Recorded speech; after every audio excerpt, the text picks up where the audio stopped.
Apa hukum mengucapkan selamat Natal? Sedangkan saya tak ingin mengucapkannya, tapi terpaksa karena dia atasan saya. Dulu pernah tak ucapkan selamat Natal kepadanya, dia bilang saya sombong. Takut dibilang sombong atasan atau takut dibilang kafir sama Allah? Berarti tak betul ucapan kita Allahu Akbar. Allahu Akbar. Ada yang lebih besar lagi, Direktur Akbar. Atasan Akbar, lebih besar. Ketika kau mengatakan selamat Natal, maka ada 3 konsekuensi. Pertama, kau sudah mengatakan Isa lahir 25 Desember, padahal dia tidak lahir 25 Desember. Selamat Natal, berarti kau sama mengatakan bahwa Isa mati di palang salib, padahal Quran mengatakan wa ma salabuhu wa ma qataluhu walakin syubbiha lahum. Dia tak mati di palang salib. Yang mati di palang salib adalah Yudas Iskariot. 3, ketika kau mengatakan selamat Natal, berarti sama artinya dengan kau mengatakan Isa adalah anak Tuhan, anak Allah, Allah Bapa, Ruhul Kudus. Haleluya. Na'udzubillah. Pak Ustaz, apakah pahala untuk sholat yang diqadha sama atau tidak? Yang tobat sekarang, hijrah sekarang, yang lama-lama dulu diqadha balik. Apakah itu dapat menebus? Itu usaha. Baliknya hak prerogatif Allah Subhanahu wa taala. Bagaimana bertawassul yang dibolehkan? Ya Allah, berkat aku bersedekah ini, tolonglah bukakan pintu gua. Terbuka pintu gua. Itu namanya bertawassul dengan amal soleh. Ya Allah, berkat aku memberikan santunan pada anak yatim, tolonglah mudahkan urusanku. Itu namanya bertawassul dengan amal soleh. Ada lagi bertawassul dengan Nabi Muhammad. Allahumma inni as'aluka bijahi nabiyika Muhammad, berkat kemuliaan Nabi Muhammad, tolonglah mudahkanlah urusanku. Itu namanya bertawassul kepada Nabi Muhammad sallallahu alaihi wasallam. Apakah sahih hadis mengenai sholat sunat sesudah sholat maghrib yang dilakukan Nabi sahabat sampai isya tanpa berhenti? Namanya sholat awwabin. Hadisnya mursal. Hadis mursal itu putus sanad pada sahabat. Sanad sampai ke Nabi.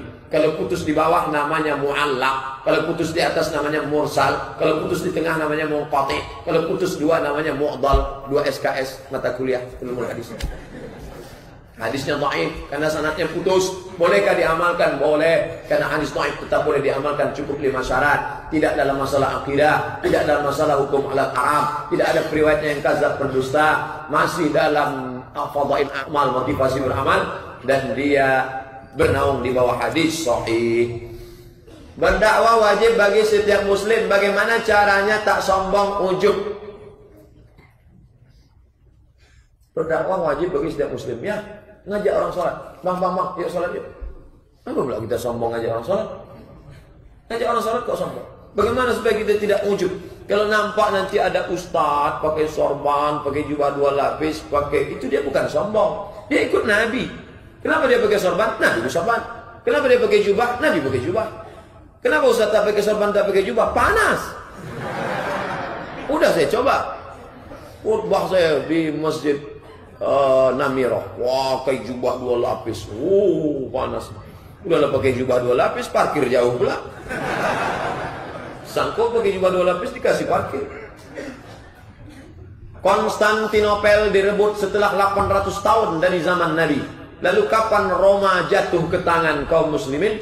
Ketika engkau tak bertanya-tanya lagi, tapi kau langsung pergi semangat ke Roma. Pulang dari sini, ambil gambar menara Eiffel, buat di atasnya gambar bulan dan bintang, buat suara Allahu Akbar. Anak kau katakan, anakku sini, kau akan orang pertama mengumandangkan azan di atas menara Eiffel nanti.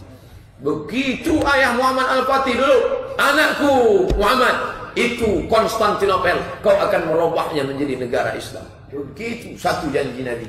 Orang dulu dia tak nunggu janji, langsung orang sekarang, kapan ya Pak Ustaz? Kapan ya Pak Ustaz? Anak adalah amanah Allah. Bagaimana agar menghilangkan rasa tak membeda-bedakan perhatian terhadap anak? Fattaqullah, takutlah kepada Allah. Wa'dilu baina auladikum, bersikap adillah kamu terhadap anak-anak kamu. Ustaz adil terhadap anak Ustaz. Saya manusia paling adil terhadap anak saya, karena anak saya 1. Bagaimana cara kita dalam melaksanakan sholat lebih khusyuk, terjauh dari pikiran yang mengganggu? Pertama, ketika sedang wudhu, fokus. Air masuk ke mulut, keluar dosa lidah. Air mengusap muka, keluar dosa biji mata, khusyuk. Air mengusap kepala, keluar dosa kepala sampai isi otak, lubang telinga. Air menyapu tangan, keluar dosa. Air menyiram kaki, keluar dosa dari celah-celah kaki. Allahumma ja'alni minat tawabin wa ja'alni minat tatahhirin wa ja'alni minal shalihin. Dari tempat wudhu masuk ke dalam tak boleh bertasbih. Kertak-kertak jangan. Yang boleh bertasbih subhanallah. Jangan ngobrol. Ustaz kata enggak subhanallah subhanallah. Nah, lalu kemudian mulut bergerak, hati. Hati ingat, mulut bergerak. Apakah Nabi itu kalau sholat mulutnya bergerak? Naam. Kata Khabbab Ibn al-Arf. Dari mana kau tahu mulut Nabi bergerak? Ku tengok jenggotnya bergoyang. Mulut bergerak, hati ingat. Hati, mulut, konek. Agak-agak jauh, konekkan balik. Agak-agak jauh, konekkan balik. Inna sholati wa nusuki. Jangan sampai hilang. Pergi pula ke Instagram, masuk ke Facebook, Twitter, BBM. Ustaz, saya ingin bertanya bagaimana caranya agar kami yang masih muda ini untuk tetap istiqamah dalam menjalankan agama Allah. Karena saya punya teman selalu mengajak kebaikan, tapi dia tidak mengajarkan kebaikan. Dia mengajak kebaikan, tapi dia tidak mengerjakan kebaikan. Oh, bahaya. Remaja Masjid Baitur Rahman. Kapan-kapan main ke masjid kami ya Ustaz. Ada lambang senyum. Alaikum bil jamaah. Hendaklah kalian berjamaah. Nama jemaahnya apa? Irma, Remaja Masjid An-Nur. Nama jemaahnya apa? Kodamara, Remaja Masjid Raya Pasar Bawah. Nama jemaahnya apa? FSRFM. Nama jemaahnya apa? Remaja Masjid Baitur Rahman. Tetap kalian fokus, ada gerakan. Semalam saya dikasih stiker tebal untuk ditempelkan di motor-motor. Untuk apa? Remaja Masjid An-Nur membuat gerakan dipimpin Ustadz Doni. Anak-anak yang punya motor, nanti akan pergi ke masjid ini, tabligh akbar, masjid-masjid sekitar Pekanbaru yang tinggal di perkampungan kecil, ditinggalkan orang, potong royong bersihkan. Nanti ada tanah lapangnya di situ, main-main bola. Ada pula sungai di situ, mandi-mandi di sungai. Jaga, tapi tetap tidak khalwat berdua-duaan dan lain sebagainya. Terus kalian berjamaah, jangan sampai meninggalkan jamaah. Karena serigala hanya akan menerkam kambing yang memisahkan diri dari jamaah. Ketika ada seorang perempuan ingin hijrah, apa yang kita lakukan Pak Ustaz? Ada seorang perempuan ingin hijrah ke kita. Apa yang kita lakukan? Bagaimana sikap kita sebagai anak muda, terutama laki-laki? Oh, tak bisa kita ngurus dia. Dia kalau mau hijrah, dia hijrah gabungkan dengan perempuan. Di FSRM itu ada perempuan-perempuan. Kau mau hijrah ya, gabung sama mereka. Jangan pula kita ngurus dia. Nanti subuh tahajud ya. La talbisul haqqa bil batil.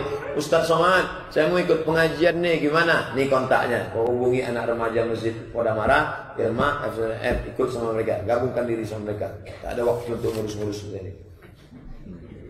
Benarkah harta yang haram diazab dan harta yang halal dihisab?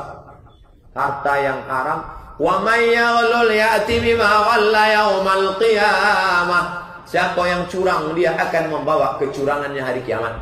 Semua kecurangan di dunia dibawa. Makanya nanti di akhirat ada orang yang memikul kambing, ada yang memikul kerbau, ada yang memikul onta. Kenapa? Karena dia curang tak membayar zakat. Ustaz, ada juga yang memikul Avanza plat merah, ada. Ada, semua kecurangan kau akan bawa di hadapan Allah SWT. Saya mendengar tausiah ustaz lain di YouTube, katanya di atas kubur hanya boleh ditancapkan pelepah korma.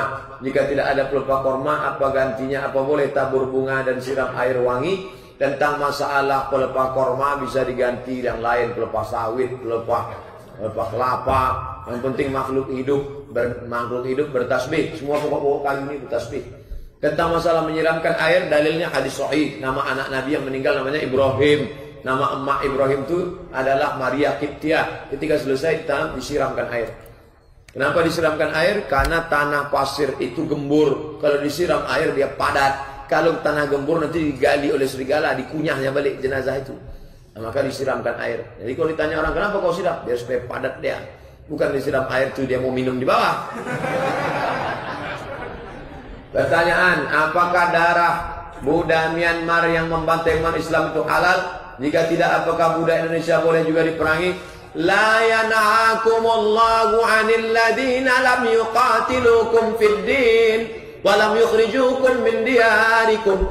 Kalau mereka mengusir kamu dari kampung halaman kamu, kalau mereka membunuh kamu, maka kamu boleh membalas mereka. Ini namanya kafir harbi. Myanmar kafir harbi, Burma itu kafir harbi, karena mereka sudah membunuh, sudah mengusir. Adapun tetangga kita Ong Tai Kim, hanya cincai-cincai lah. Dia tak pernah mengusir kita, dia tak pernah membunuh kita, dia cari makan sama kita, dia tak pernah mengganggu kita. Antabarrum, kau buat baik sama mereka. Wa tuqsitu ilaihim, kau bersikap adil. La yajrimannakum shana'anu qaumin 'ala alla ta'dilu. Jangan gara-gara benci lalu kau tak bersikap adil. I'dilu, bersikap adillah. Wa aqrabu littaqwa. Orang kafir tak semuanya sama. Ada yang harbi, perang, ada yang zimmi. Itu yang orang di Indonesia yang tapi kalau dia petantang petenteng yang ngantuk kan kepalanya.